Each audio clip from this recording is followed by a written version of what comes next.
Hello everyone, welcome to Pervasive Media Studio and to our Friday lunchtime talk.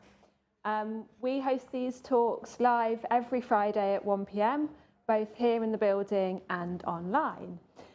So whether you're here in Bristol or far away, welcome. My name's Jo Lansdowne, I'm executive producer of Pervasive Media Studio. I'm a tallish white woman with short blonde hair and a flowered dress. I'm going to say a little bit more about Pervasive Media Studio for those of you that may be new to what we do here, and then I'm going to introduce today's speaker, Lawrence Hu. So is anyone in the room joining us in the building for the first time? Oh, well, a particular welcome to you.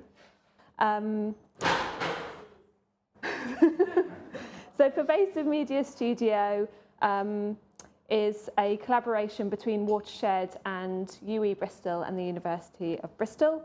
We're a diverse and collaborative community exploring creative technology with everything from coding to comedy and product development to performance art. We're a home for early ideas and for research and development and the building of new companies and projects. So we offer studio space to a community of residents. That's like desk space, meeting rooms, events, and we hope that by doing that without financial payment, it enables people to take more risks and collaborate more in their work. So our lunchtime talks are part of Open Studio Friday. So every Friday, anyone can come and spend time here with us in the studio from 10 till 5. So if you're here for the talk but would like to hang around afterwards, we can get you set up on a desk after we finish. So a quick bit of housekeeping. We try to have quite a relaxed environment for our talk, so feel free to move around if you need to, make a cup of tea or grab a glass of water at the back from our kitchen. Just round this corner here, we have a quiet space for anyone that might need to take a break at any point. Fire exits are at either end of the studio, and the studio team, which today is me and Faraha at the back there, will guide you out of the space if we need to use them. We have accessible toilets, baby changing, in the corridor just next to the kitchen. So there will be a captioned version of this talk available on the same link after it's finished. And today we're also joined by Catherine as a BSL interpreter, who will be supporting people for whom that's helpful throughout the talk. So there'll be a Q&A after Lawrence has finished talking. So if you're watching online, you can put your questions in the YouTube chat or tweet us at PM Studio UK. And if you're here in the room, you can just wave your hand. So today's talk is from one of our studio residents, Lawrence Hu, who is the co-founder of Cargo. Cargo began here in the studio many years ago, a number of years ago, as a book of poetry by Lawrence. Since then, working with Cargo creative director and co-founder Charles Golding, it's grown, flourished and exploded into a global phenomenon, encompassing immersive installations, a brand new curriculum for schools, an AR app that allows people to put their own virtual statues onto the empty Colston plinth, a series of films, and now its own creative studio space. So we're really delighted to welcome Lawrence to talk us through some of that history. Yeah. Now I'll hand over to you. All right, thank you. Thanks, Jo. Hello, everybody. Yeah, well, I take you, I suppose it's just going to be like a little history lessons of Cargo's journey from when I came here in May 2017. I think Cargo itself, the name and the concept for this project, started in like 2016, it came up then, and it was looking at originally how to look at the accomplishments and achievements of people of African and African diaspora heritage, rather than looking at the crimes and evils and ills that have been committed against them and holding those individuals up. So Cargo itself stands for Charting African Resilience, Generating Opportunities. And it was to empower and illuminate narratives that are often omitted from history or from being told. So fundamentally what we are, well, I am as well, and Chaz is visually, and I am narratively as a poet, are storytellers. So that's really what is the foundation of what we do. We tell stories. So we came here. I came here in 2017 as a new resident and was looking originally, I didn't think I was going to be here long. So being here in 2022 is quite funny. When I first came in, going to school, left school with no qualifications, didn't have an education. Then I came into a place where nearly everybody came through university to get into this space here. So when I first came here, perfectly honest, I thought I was just included for a moment to tick a box. And that's how I felt when I first came in. I was like, I don't think I'm going to be in here for too long. Maybe I'll satisfy an immediate need and then it'll end. But to my surprise, so from my own prejudices, I was welcomed into the space and the work started to grow. Originally, it was to do a poem with a video to address Edward Colston, funny enough. And it was a poem called The Bristol Trade. And it was to do a piece to highlight that it wasn't just Edward Colston that was responsible for everything that is put upon him. It was the whole city of Bristol was part of this movement, was part of the transatlantic slave trade, which a lot of people know a lot more now since Edward Colston got pulled down and thrown in the river. But at this moment, it wasn't. It was seen as a bit of a contentious issue to bring this up as well. So it was problematic in people not wanting to allow you to tell these stories. I think 2019, 2020 really changed that. So that's what we were first developing on, working on there. Then was coming in here and it was seeing all the different ways that you could tell stories. It was seeing all the tech that was available, and all of a sudden it was seeing people that were using projection mapping. I remember going to see an installation, a play, really up on Jacobs Wells Road. I think Sharon Clark. Yeah, Right? it's raucous. Yeah. Raucous, and they put on a thing there. The Ice Road. There was the theatre going on, and then there was projection mapping on the walls that brought things to life and around it. It was like very clever. It's watching all these different ways to tell stories. And then we started to look at, I did a winter residency, and that was to look at how we could use tech to tell the stories that were becoming the Cargo Collection, which is here, which is a book, which is a publication which came up in 2019. So originally one of the ideas was how can we get an exhibition space to show an exhibition where we don't have to try to get somebody's permission to host our work, which I did an exhibition back in 2007 called Whose Story, which was a non-Eurocentric look at the transatlantic slave trade. So it was very pointed, looking at the crimes that had been committed by people that had made something that was barbaric and horrific legal because they had power. Trying to get into an institution, into a museum, into a gallery, the work, a lot of people didn't want it there because they found it uncomfortable. So it was a bit, no, we don't want this here, we don't want that here, we don't want it here. So how Cargo came about was, how can we create a space that we can put anywhere? And we don't have to ask anybody's permission to display this work. And that's really something that sits at the basis of what me and Chaz do. It's like, we say, and it's our mantra, is that no permission is required for what we do. We're not seeking someone's permission to allow us to do what we feel what we're going to do. So that's what drove us to come up with the concept of putting the exhibition within shipping containers, cargo shipping containers. So originally that's what we were working towards.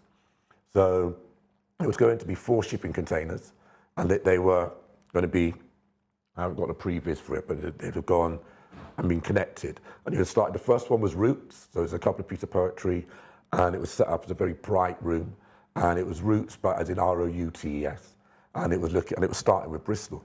And the whole narrative was a story that started in Bristol and then ended in Bristol.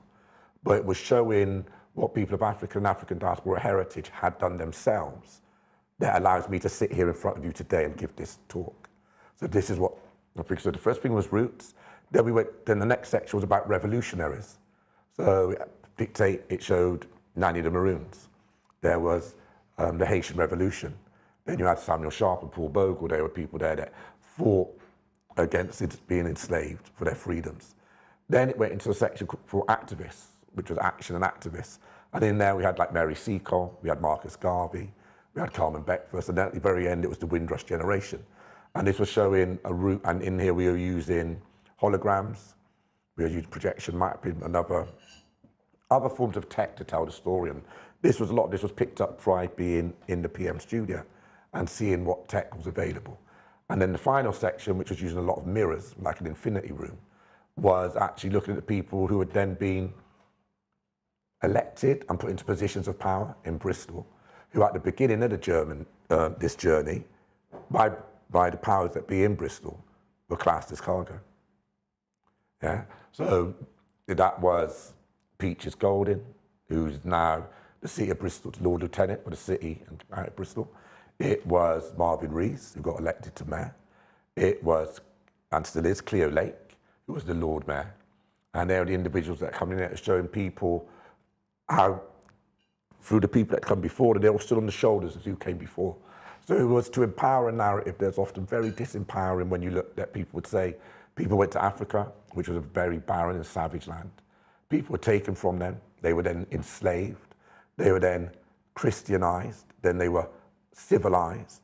And then they were allowed to go free. There is so much more to that story than what we have been taught. And that's really what cargo was born, that's what it was born out of. So in 2019 at Watershed, the Cargo Poetry collection was published. And we were still working at that point towards doing the installation, which was to be housed on College Green. And then we did a pre-installation launch here at the Watershed 2 days later, which was just out there. We took over, I think, it was Watershed 2. And in there we created a shipping container and had it all set up with projection mapping around it. You see a little clip of it a bit later on. And we set that up here. And that was really done as a big funding bid. So all the good, the bad, and the high and the low of Bristol were invited to both of those events on both of those days. We had it booked out all on that one day. We had it split into public and businesses. And it was to raise, and to look to raise the investment to actually do the installation on College Green. That was going forward. We were still working towards that. And then the pandemic came. So all of a sudden, early 2020, bang, COVID, everything shut down. The idea of trying to get people at that point to get up close and personal inside some shipping containers to look at an exhibition, that was nowhere to be seen. It was like, that isn't going to happen. So, but even when we were working towards that, we were looking at how we could use the internet and digital spaces, which we knew we had a lot more control over. And even the months that cargo was becoming the installation, it started off with the costs were minimal. It was a shipping container. There was 4 shipping containers. Then it was more tech. And then the figures started to get obscene to make something happen. And I was always really uncomfortable with it. It's like, yeah, but it'd be great if it's going to be a thing that's like, really, we're doing this thing. I used to call it the Harry Potter experiment. We have to make something magical and magnificent to make people notice this story, that we just want them to know the story and what it is there. And we felt that we had to put on something that was so fantastic to, in a sense, make people care. And it just kept growing, and the cost kept growing. So COVID, in a sense, it kind of helped because it made us have to look in a different direction to still deliver what we wanted to do. And that is really where Cargo Classroom then came about. Then it was like, cause what we wanted to do was reach children, to teach them and give them the tools to let them know that they matter and they can be all they want to be. So this whole story isn't about race, because race isn't even real. This was about putting some balance back into humanity and trying to put humanity back together to let us know that we're all one. We are all together in this. And if some of us are hurting, that's a form of self-harm. And really, that's what this work was good. So all of a sudden, we're going to create Cargo Classroom. And we were doing it just before the pandemic hit, just before online learning suddenly became so like, we need to be doing this. So we were a little bit just above the curve on this one. So that was quite good. So that's really where we went. So we got with some teachers, history teachers, and other people to turn the poems, which we used as a basis for education resources. So we started creating education resources based on individuals.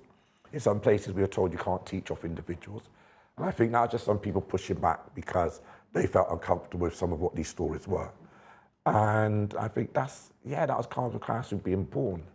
So from Cargo Classroom, and really that's what we've been working on over the last 4 years. But amongst that, we also in 2020, at the start of the pandemic, it was the 2nd of April was the 40th anniversary of the St. Paul's Riot, or the St. Paul's Uprising. So we wanted to memorialise that and honour that. So we made a film with individuals that are there to tell their stories. In a minute, I'm going to play the film. It's 10 minutes long. But you can see that. You can see some of the storytelling we did. So we went to the people on the ground to tell their story. because a lot of the things that happen, I think it probably happens all over the place, but definitely in Bristol, you would have the BBC or other individuals come into our communities and then leave and then tell us who we were. They would then tell our stories. And what's important for us is for us to tell the stories from the perspective of the people that actually the stories are about. So that's what Uprising 2020 was about, and it kind of had a very, we have a premonition with its date. So it was called Uprising 2020. It went out in April. A little bit later, we had another event happen in Bristol, just down the road. So that worked. So we did that there. We're still doing cargo class. We're making education resources. We didn't release the first set, I think, until the following year, 2021, which was a revolutionary series. But then also at the same time, later on in that year, we then ended up forming a partnership with the University of Bristol to do something called Universal City. So they wanted to find a way to try to connect with the wider communities in the city of Bristol, which they know, we know. The University of City Bristol kind of sits up on a hill. It has a throw of maybe a mile all the way around. And outside of there, it didn't really reach well and connect with so much of what Bristol does have to offer. So we had meetings with them, we got together, and we looked to create a map, so we called it Universal City. And then originally what we did, we wrote a poem for that. We went and filmed lots of individuals from around the city to put them in there. I'm going to play you that piece a bit in a little bit. I should do it as I'm talking, but we just talk for a minute and we'll put some stuff on the screen after. And we've been working on that, and that was to launch for the new term at the end of September 2020. But due to the pandemic and the lockdown and everything, you weren't going to get people to get out and move around the city and communicate. So that kind of had a very soft launch and held, and then we've actually relaunched it about 3-4 weeks ago for the start of the new term. Also with a digital app to go with that. And it connects with, you've got a few digital guides on this, and also what you've got is it's showing all the different cultural spaces in the city. And that's from religious places, community hubs, and food. I didn't realise even down to hairdressers and barbers, putting on there because every people's got different textures of hair, and people being able to just reach out and then connect also those businesses and places to the University of Bristol. So a lot of what we do is to try to connect, be a bridge to connect people together, to see that we've got a lot more in common than we've got in difference. But a lot of the time when we don't interact with each other, and they've already told the stories from others of what other people may be, often there's a lot of fear. So that's kind of what cargo, that's what we do. And I think I should share with you a little bit of our work. If my screen's gone, vanished from me, let's bring it up. And yeah, that's a brief intro to cargo. And I think I've got a show reel, which just quickly flow you through some of the stuff we make. The main thing that we do, besides this, because this is the talking bit, what we do is we create. We make content, and that's what I think is. We don't like the talking. We'd rather do stuff and then make that talk for us. That's what it is. So funny enough, I was last here 4 years ago, talking about some of the work we were going to do, and it was really uncomfortable. It was like, oh, we're talking, but we haven't done it. It's not here. Like, I don't like that. I'd rather the work came first, and then there's something to talk of. So the one thing that we do is we do. And we create, so here's a little show reel that takes you really quickly through just some of the stuff we've done, including the People's Platform, which I've left off, because we'll come back to that in a minute.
overview of projects and work that we've done over the last 4 years now. Is it 4 years? Yeah, 4 years. So here's the website. So I should have brought this up. It's easier to talk through it by giving you something visually, and this is kind of the journey of what cargo is. So here's the website. So when you talk about the loft, that's the last thing that we've created. So it's a workspace, and that was born out of the fact of the pandemic. Everything shut, everything closed, there's no access anywhere. And we still wanted to work. And it was like, how can we get around this if everybody's shut? Well, maybe we need a space that we could open. And that's how the loft came about. So all of a sudden we were fortunate enough to find a space, funny enough, on Jamaica Street in Bristol. So that kind of fitted with what the work we did. It was like, oh, Jamaica Street, I think we could do that. Cargo can land there. So we got ourselves a loft, a space up in there, which is here. And we created it into a co-working space at the same time. My partner Chaz, he works out of London. He works for a design company up in London full time, as well as doing cargo with me. And we needed a space that we could use, but there was room in the space for others. So what we did, we put in there, we've currently got in there 5 Macs, current iMacs. We put on there, Adobe Creative Suite, had that installed on all the Macs. We've got a little audio recording space at the end, but like so you can record podcasts or poetry. And then we put it up for tenure for a small amount of residents at a time, because it could only hold maybe 5 or 6 people at any one time. And if everybody comes in at once, it's full. So there wasn't a way of trying to roll, and we didn't want people to be big. So that we only have about 6 residents currently that are using the space. But it's a bit like this, like following the ethos of here, it's free. Nobody pays to go in there. But the magic that we've got is 24 hours, 7 days a week, 365 days of the year. We have codes to get in. So the residents have a code to get in. It never closes. You know, sometimes people are in there 3 o'clock in the morning, sometimes if I've got nothing to do at night, I'm going to keep at the house, keep quiet, go in there and work. So it's a 24-hour space that we put in place. And what it was trying to fill some of the gaps, all the barriers, and removing barriers that we had faced ourselves trying to do the work we were doing. And I think that's a lot of what the ethos of what we do is around. And that's why I feel something that I've left off. Nothing we do, everything we create or do, and everything is free. We don't charge for anything, not the work that we put out there. So we're not for profit. All our education resources, we make them, and they're expensive, they're free. Because, especially the classroom, what we didn't want there, we didn't want schools or educators or anywhere, space, to have a reason or excuse not to use them. So we said if we make them free, and then if we make them accessible online, all we've got to do is let you know that they're there. And then after you know that they're there, then we can ask, why are you not using them? They cost you nothing, they're free, and they're to really high quality. But back to the loft. So this is the loft space, which came out of the pandemic, and this was it. So we needed somewhere to work, and we've offered it up. Going back, if I just go through the website for a minute, here's a workshop here. You can see it just in the background. That's Alicia Thomas, Representation Matters. Big shout out to Aisha, because she does great work, and she's done some of the workshops with us. That's just a very small clip of a workshop there being done with teachers. So we've created a course that's going out on the FutureLearn platform to help enable teachers to teach our resources. Because funny enough, and I think David Rawlins is in that little clip in a minute, but he's a teacher that works with us. He's through the School of Education. That's the back of David, because I know David is, right? But it was when he started seeing some of the work, especially on the individual's immertep. Now, he loves history. And he went to school, he did his A-levels, he went to university, degrees in history, but he himself had never learned of immertep. And he took like offense to that. He was like, how do I not know about this? Like, I thought I knew. So what we found, one of the other fears, especially with teachers to teach some of the work that we create, is that they don't know. They haven't been taught it. And then you can have somebody in the class that might actually know more than you. But part of it is this, the joy is that we can learn together. This is new, so there shouldn't be a fear around doing this. This is adding to the curriculum. This is adding to the knowledge base. So what we did, what we saw as a never barrier. So we thought, right, let's create a program to help the teachers to teach this. So we've worked with teachers, we've worked with Future Learn, School and School of Education at University of Bristol to develop that. And then it's just as important for us with the cargo classroom resources that they're as usable outside of school, outside of the education system, that they can be used through homeschooling. As you can see here on the other little clip that we've got on there, that's me and Jen Reed. And Jen Reed is, if anybody knows, is the woman who had a statue made of her, which replaced Colston's statue on the plinth for 24 hours. And that is us delivering a workshop with pupils from St Nicholas School in Easton by the plinth. And that's us doing an education workshop with them there to highlight the cargo classroom resources. So for us, it was important to create something that can be taught within schools and external to schools. And that's, I suppose, good into cargo classroom. I'll bring more of that up in a minute. That's the porthole. I suppose one thing I want to say to everybody after is when you get to leave from here, when you finish, please go to the cargo website and go and have a look through all of these things in more depth for yourselves and explore the work it's doing. So I suppose here's the other one. So here's the thing that came up out of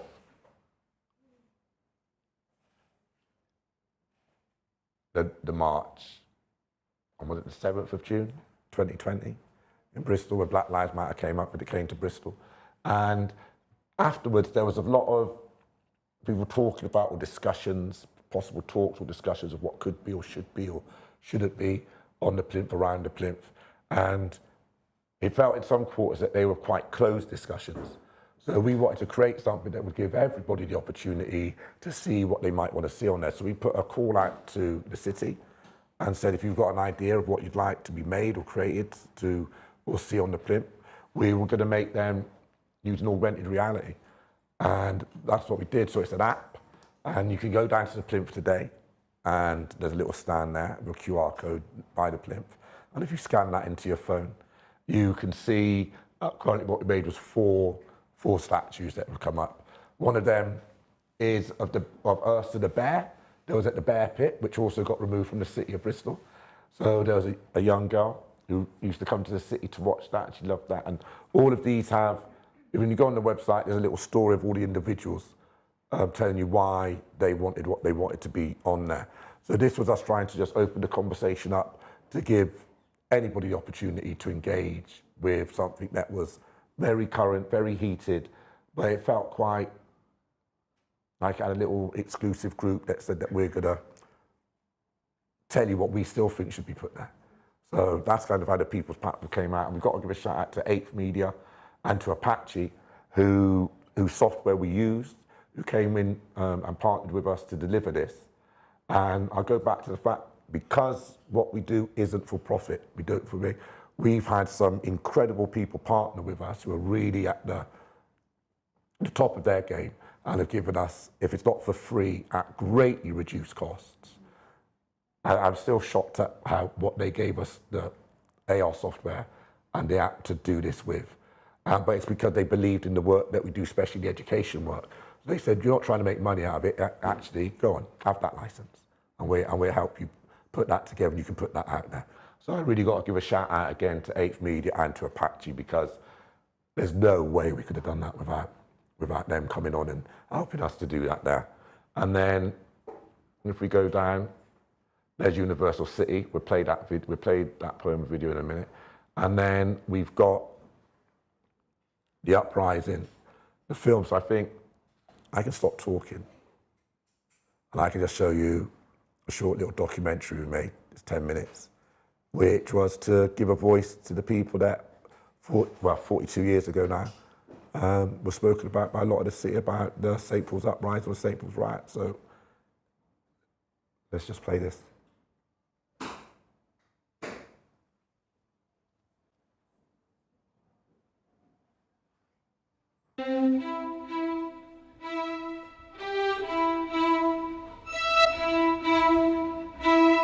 There was other things going on that sparked it off. People stood up and they said, we're not taking no more. And it wasn't just no more of what the system or what the police or government was doing to them. It was about them as a people saying, we're taking no more of this. He understands the word cunt to mean a general term to cover coloured people. Generally, you must treat them with respect. You know what I mean? And the police never really help, because the police, them were really racist. If you go to the police station and make a complaint, you see it blatantly. These are the people supposed to be looking after you. You know what I mean? And theirs are the one that's stabbing you in the back or in the face or in the side. They're just not giving you a way out. Whether you're a black man, Rasta man, or whatever it is, that there was youths in the community that obviously they're mixed with black fathers or mothers, and they're going through that oppression. So there was a lot of conflict going on. And so really and truly the struggle was with all the youths. You know it goes. 1 and 2 might get a job and probably another 5 struggle. But just through the year where you're from. Because if you go for an interview and they ask you address, they're telling you you're from St. Paul's, Bristol, that's the interview finished. They're not interested. You know what I mean? That's how bad it was back in the days. I was aware of my racial identity, or being mixed race for some. I sensed those two things at the same time. And I was all very aware from my impoverished background of being seen as a bit third class. I watched my mum's experiences and watched her being disrespected. When they come to this country, they have many problems. And not only do they have problems, but they set problems for the police which we have to meet. Just walking along the street and then feeling something hit me on the back of the head, and the vice squad were just driving by and they sat there with the window in the area, just throwing stuff. And hold on a minute, police, they can't do this. And I went and I got some petrol. I got a can and went and got some petrol from the petrol station. And I'm putting it in my car, man, right outside the chip shop and the hardware store. And this van, like a lorry, with 2 white guys in it, and they look like police. They're looking at me and drive towards me, you know. I jumped so high, jumped up on the car, my hands went back, and the car lit me on my elbow, and they drove off. I'm telling you, man, I was lucky. Some of us just don't have the ability to overcome these things when it's constantly being thrown back at us. years of being just victimized by these police. You could see how they treat you, your mum, and, you know, how they degrade your mother for living, you know, a black man. Stopping and searching and putting the black boys them in the police car and carting them off. When half of them didn't do anything wrong. Basically had enough of it. There was some good police. There was some good police, and then there was some rotten police. That's it. It had to go that way. It had to. I think what it was, the police just kept on going into the black and white. All the time they were just in there, looking for whoever it was they're looking for. Basically, they just got fed up of it. And then some police didn't like us, and some white people didn't like us, so it was like a border, like a wall, stopping us to go anywhere. Fuck thing. I'd come from school and I was over in St. Paul's, just been on East Grove, knocking on doors, inviting kids to my birthday party. I remember I was playing with my friends, and someone came along and just said, you know, there's a load of police going into St. Paul's. I heard noise, just running, shouting, flinging bottles. I went round the back way to go to see my mum to make sure she was okay, because she lived on Bristol Drive at the time. They numbered up and come back with a dog thing. They come along Grosvenor Road with oil stations, you know. Police were making a stand and they were coming forward, We were chucking stuff, they still kept coming forward. And all you saw was a cloud of bottles just flying over. Then all of a sudden they stopped coming forward, and we were still chucking stuff. And then we saw a couple of steps going backwards, and you know, you smelled blood as everyone just kind of ran down to them. They're in the cars. The ones in the cars were chipping out and leaving the ones on feet. I don't know what it was. Someone set the bank alight. At the same time, most people just chucking shit on the floor, just smashing up. There was nothing to go on, so they didn't really know that you weren't supposed to smash up here and there. That was the downside to the whole thing. So we smashed up, you know, what little we had. That day, it's like St. Paul's was on fire. the chaos was getting more and more.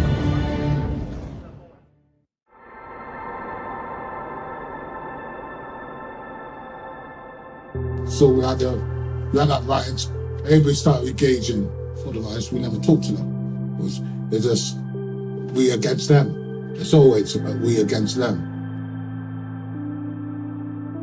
There was the racism, as you can see as well, and all that, especially within the news, man. Everything was about black guy. It was black and white Catholic, black guys this and black guys that. Perhaps with tongue-in-cheek, say to you, I believe other teachers have been trying to get something done. And to me, on Ashley Road, maybe down by the calf, but man was just on the streets, but they were white guys. And on the news, all you were hearing is about black people rioting in St. Paul's. It's an unfortunate event to have had to happen, but as a kid wanting to feel physically protected, aware of my skin color, aware of the vulnerability and hostility could be directed towards me because of my skin color, that assertion of dignity and presence and readiness to defend ourselves was something I found a degree of comfort in. Like you're free, first time in your life, literally, the first and only time I've ever actually been. I can do what I like. Yeah, you're never gonna get that.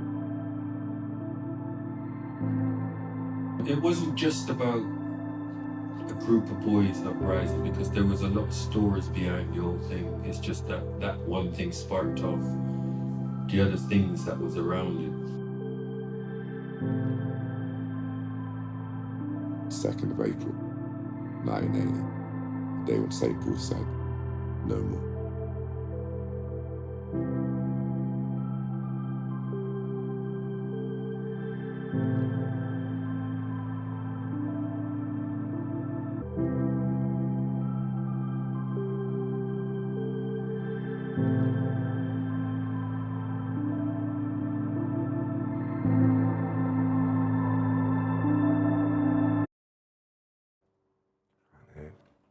So I think why I showed that and why I played that today is that was a film about a moment 42 years ago.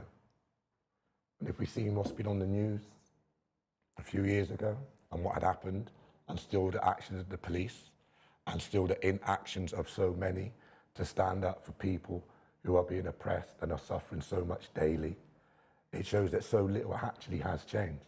But part of that sometimes is looking to others to do what you might be able to do yourself. And that is part of what Cargo's energy is. It's like, what can we do to be the difference or to be the change we wish to see, instead of looking at others to make it for you. And over the last 40 years, we've seen that so little actually really has changed. But there's been a lot of window dressing. There's been a lot of people saying, we're going to do this, we're going to do that. And it's often for the moment. So that's why we're called Cargo Movement. We're not about the moment, we're about a movement, and we will continue to keep moving in the direction we see fit that we need to move towards. And even with what happened in Bristol 2 years ago, so much of that energy is gone. And even the days flipped. The day flipped like that. It was about a man who was killed brutally by a police officer who had put his knee on his neck for around 9 minutes there, being watched, being viewed and killed. And because a statue of a man who died hundreds of years prior got pulled down, all of a sudden it went back to a narrative about Edward Colston that came about statues. It removed it from racist policing. And some of the strange things around it, racism's illegal. That's the bit that it's so hard to get to grips with. It's illegal to be racist. Institutional racism, unconscious bias, all these different names that go to it. If the output is racism, where are the charges? Where is the accountability? What's current right now? I never thought I'd be mentioning, we're bringing him into this conversation today. But Kanye West, all of a sudden has said something or done something that seemed to be anti-Semitic. They're being cancelled everywhere. This has happened, but we can see through stats, through figures, through jobs, of the of the crimes committed through institutions like the police, government, all these different places, where they are not adhering to the laws and to what were put into place 40 years ago, 50 years ago. So until we see accountability, nothing has changed. And we're still not seeing there will be an excuse, a reason or something, but it's illegal. It's a crime. It was made a crime in 1965 and then properly in 1968, a crime. So I just like to, that's my little, I can grind on that one a little bit. Because some of it's like, why are we talking about this today? We buried, funny enough, his full name is Laurel Roy Hackett a few weeks ago, you know, and he ended up being Dr. Laurel Roy Hackett, MBE. Let's give him the full respect that he deserves, Lawrence, right? But he fought for the law to be changed in the early 60s here in Bristol. There was the bus boycott. The Race Relations Act was created in 1968. From that day onwards, it was illegal. Things should have changed. But it is being reframed and reframed and reframed, and the actions are still being committed. And the children, and this is all of what we do is about the children. We still have our children growing in fear.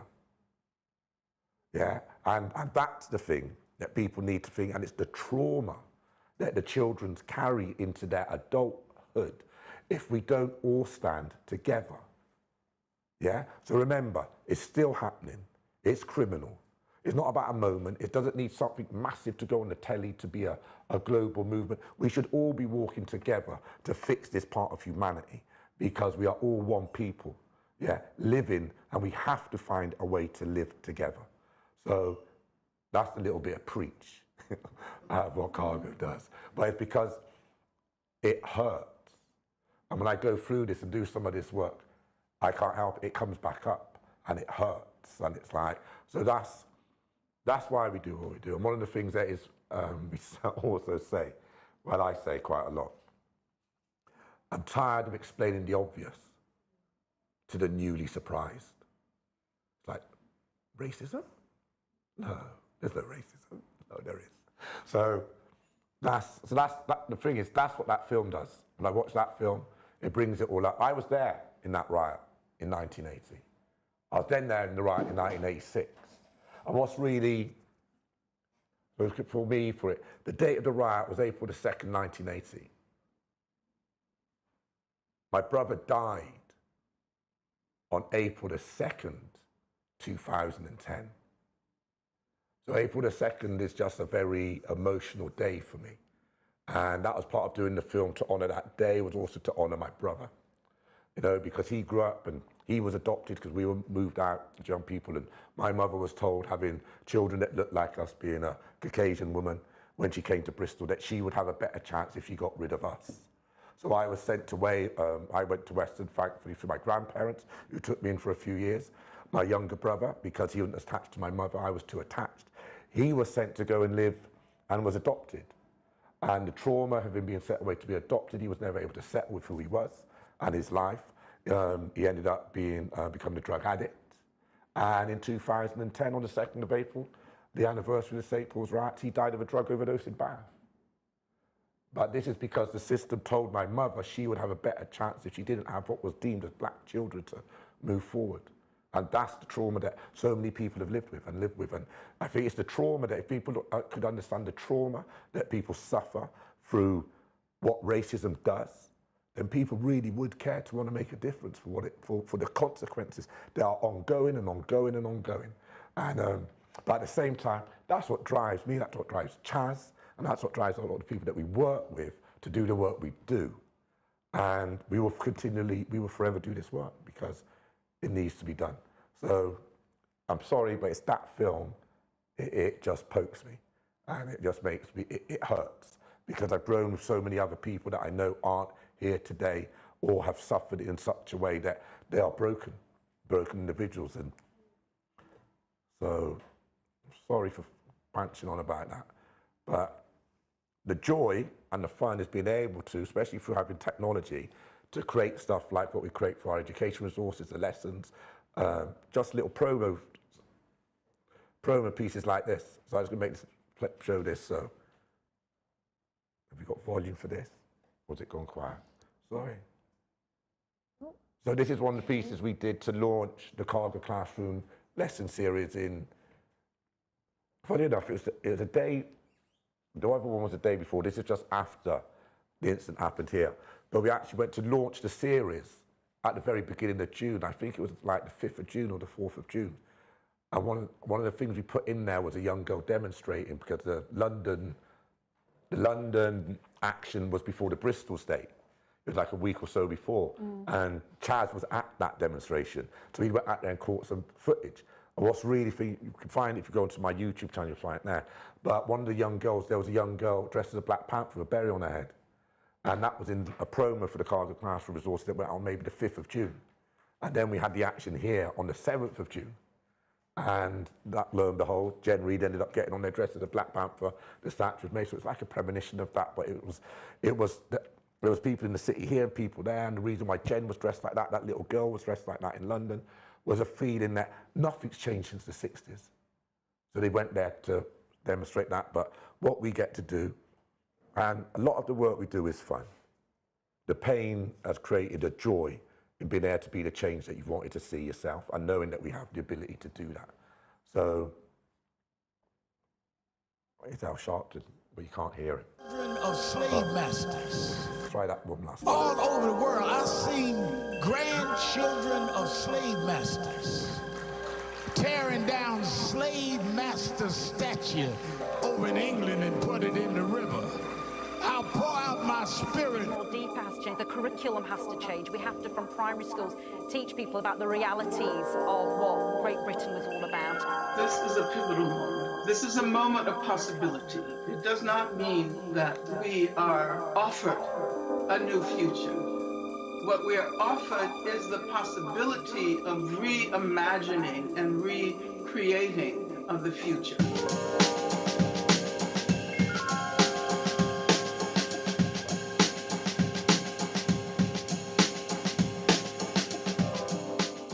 I think, and that's what we honestly believe. It's like there's so much opportunity here at the moment, and we have got the ability to create change. And it's understanding that, and and believing that. It's not like I don't have hope. I know it's true. It's not, I'm not hoping for this. It's like we can do this, and we're doing it, and people are doing it. And if we collectively come together to do this, like what we can achieve as people is unimaginable. I think that's kind of. I'll give you some Q&A time, because I've looked at the clock, it's like 10 minutes. I could chat forever. Yeah? So I'll pull back. Yeah.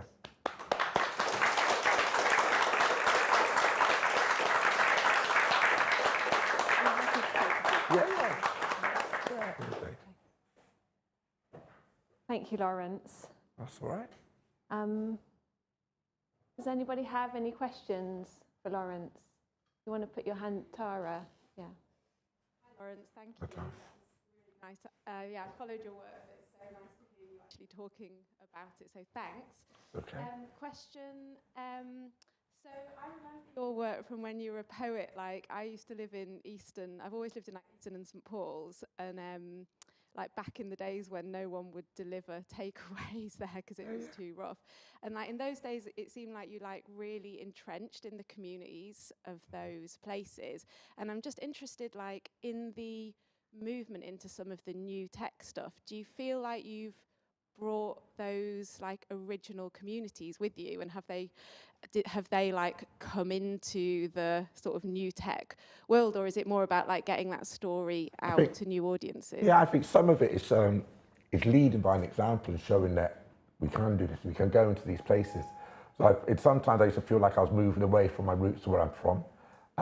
But even this evening, I'm doing poetry in Easton tonight. I've got a lot of people invited in, going to go for a collection of work. I live within the community. It's always going to be my community. It's always going to be my home. And like I said at the beginning, I never thought that I'd be accepted or could work through here. But what I've learned is if a door's open to you, take a look and look inside, because if you don't like it, you can always leave. So I just want to show people that we have got value. And we don't have to change. You don't have to button up and try to become something to fit. Like, this is me. This is me today. This will be me tomorrow. This is what I look like. This is what I sound like. And one of the things, I can't be anything other than who I am. Now, for some people, it might be a bit rough, a bit louder, a bit this, but that's just me. And it was important for me to show the children that I grew up with, where I come from, that we can be us. And I think going back to what you call it, road, the Ice Road. Ice Road. Yeah. When I went and watched that, which was a horrific story, set in its time, I wrote a piece when I left because something triggered me how people were watching it as entertainment and enjoyment. And I was like, you know what, Lawrence? The moment you realise that your life is art, all you have to do is keep it real to take part. So I couldn't be what a lot of other people can be because I haven't grown that way or this. But I know that we have strengths and skill sets from us. Like a lot of us, we're kind of a bit fearless. Maybe we don't like being told what to do. Because, and that's why I said we don't ask permission because we're always told no. So we will just go and do it ourselves. And even so many things that Bristol's known for now were illegal. It was a crime. The Bristol sound, that's from sound systems, that came from shebeens, that came from raves, that came from illegal activities that nobody saw value in until they saw value there. The huge art scene, Bristol's greatest artists, he was part of a group of people, including Inky, Nick Walker and others, that had over a £1 million criminal charges put against them for criminal damage in the city, yet Banksy's lauded all over the world now. Yeah, but no, they were criminals. So I think, I love my community, I love where I come from, I always will do. And I love some of the, I suppose, in a sense, the lawlessness and the behaviour that we come from to give us freedom. So, yeah, I'm trying to show that we can be us, we've got to be the best versions of us. You never hurt anybody for none, or do anything like that. So, if we have opportunity, what can we be? When opportunity isn't presented to us, then we will go down some strange routes. You know, like I found my life for a long time was on the streets because I didn't feel there was opportunity for me in other spaces. And a lot of people I grew with, the streets became all they knew. And all you generally do if you take that route is lose. Yeah, it's detrimental. But if you don't think there's anywhere else for you to be accepted, that's the only place that will accept it, you will make that your home. So it's to show that, no, we can and we do and we've done. That's what it is. To me, it's quite new, but I know there's other people that have come before me that have done more or done the same. But I didn't probably know them or have the benefit of experiencing who they were. So yeah, I still feel connected to my community. That's the short answer to it. Thank you, Tara. Sorry. Just bringing you the microphone, just so you know, the microphone is for the people online, so it won't amplify your voice, but it's important to speak into. Okay, cool. Yeah, I was just really interested in the, thank you, by the way, that was amazing. And yeah, I was really interested in the way the curriculum has changed, or yeah, what kind of changes are happening across the board in terms of making people more aware, and what you've kind of seen in the work that you've done, in the changes that have been implemented. I think what we're seeing, so the one fight we weren't going to get into, we weren't going to get into a fight with the government or the education systems about if they are going to change the curriculum. It was like, no, we're going to make these resources anyway. We're not, like I said, we're not going to rely on you to say, well, I think you should now, because they still haven't. And as you're seeing with government at the moment, what, we're on the 4th or the 5th education minister in the last few years? Things change really quick. They're saying that something's going to happen, but they've been saying it for years. It's like part of the work we've done. There was a Rampton report done. The first part was done in like 1977. Then it was published in 1981, saying of the issues and the problems being created by the education system being so biased that something should be done. But that was 1981. It's 2022, and still in England they're saying no changes from the curriculum. And they've actually removed Mary C. Cole, who used to be part of the curriculum, from the curriculum as time has gone by. She was included, then she was removed. You know, and she's as noteworthy as Florence Nightingale and should be there. What's funny is that Wales is starting to change its curriculum to include more stories and widen it. And then what we've had here in England is we've had culture wars. When all of a sudden, because of the statue coming down, it caused a lot of problems. And we said, no, you're not going to rewrite our history. No, people are writing into history, add into now. Nothing's been taken away. But there's been a huge pushback. And I can even say, we were working, and I'm not going to mention who they are because I just can't be bothered. And they paid us £3,000 to write a bid because they wanted to work with us. And then we had a bid going in there for £78,000 towards our education resources and doing something with them. And we had the meeting was with 12 individuals from this huge English institution. And that was going to be done. And it was literally signed off. It's the 11th hour. This is done. We can't wait to be working with you. The next thing, a message came in from somewhere. At the same time that the culture secretary sent an email letter out to all the institutions in the UK saying that if you support certain groups or people whose work looks like it's going to challenge the Rule Britannia mantra that we've created, you'll lose your funding. And that's places like this, everywhere. You'll lose yours. So all of a sudden, we suddenly had a thing to tell us that that money that was going to go to Cargo Classroom has been withdrawn. It hasn't been done. But the reason why we can't take it, because we didn't actually sign on the contract. But it was agreed in everything but signature. And that was because culture wars blew up and all of this stuff about woke, or somebody's woke. What they're not racist. Is that what you're saying? Listen, you can't be not racist. You can't have a bias that isn't Eurocentric. The only bias you're allowed is that one. Some of it is beyond laughable. So what we did, back to your thing about the curriculum, how we did it, we've created resources and work that people who choose and want to use can use. And it feels that the Welsh government is embarrassing the English government at the moment with actually changing their curriculum to include more diverse narratives, histories and stories into their work. So I hope that answered your question. We probably haven't got time for any more questions. Do you want me to take that from you?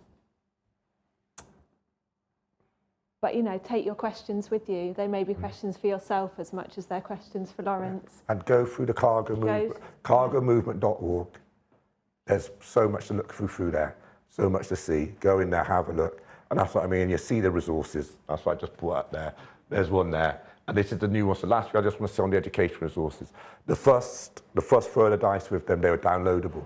They were quite, some of the content in it's quite heavy. Everyone's got a poetry video in there. We've made videos. There's a lot of film and imagery, and some people around the world, and even in the UK, their bandwidth wasn't big enough, they found it heavy, you could try it, it would break. So Cargo Classroom 2.0 is fully online, cloud-based.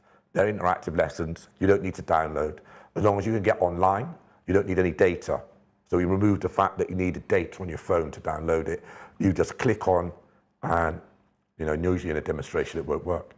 Let's see, and you go straight to it. So this is one of our new lessons. You would just click on the lesson online. We're updating it as it goes, and this is how you access our lessons now. And these are accessible to anybody. Of the previous version, which we're updating, we've had over 500,000 downloads of Cargo Classroom resources so far. We know they're being used in as far afield as South Africa, America, Europe. They're being used in Australia. We're making it as accessible as possible. Click on there, the lesson will speak to you, as well as making sure that all the videos and everything like that have subtitles as well. So accessibility is really important to the work that we're doing. And here's a lesson here that can be accessed and used by anybody in the world. That will teach you about Lonnie Johnson and quickly tell you who Lonnie Johnson is. Lonnie Johnson was an inventor of the Super Soaker, but he worked for the Royal Air, he fought for the American Air Force, he worked at NASA building rockets, and it was that technology of rockets at NASA that he ended up using to make the most powerful children's water pistol, Super Soaker. And we believe that would be a great resource to encourage children to get into science. So we started off just doing secondary school lessons, but we also do lessons for primary school children as well, to encourage them. And it looks so beautiful. Like, school has never looked so good. Yeah, so there, and that's how smooth it is to work. And yeah, so that's where we're going. Lawrence, thank you for your honesty, for your talk. Well, thank you for coming. Thank you.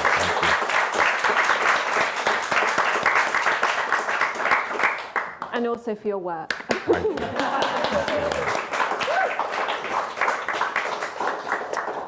So we will be back next week with University of Bristol PhD student Lucia Cipollina Kunn, who will be talking about art and artificial intelligence. The week after that, on the 11th of November, there is no talk because we're running a big event called Hopeful Futures, which is the end of some work that we've been doing through a programme called Bristol and Bath Creative R&D. So please have a look for that if you're interested in coming along. If you want to stay in Hot Desk, come and grab Faraha or myself, and we'll get you set up. But thank you all very much. Thank you.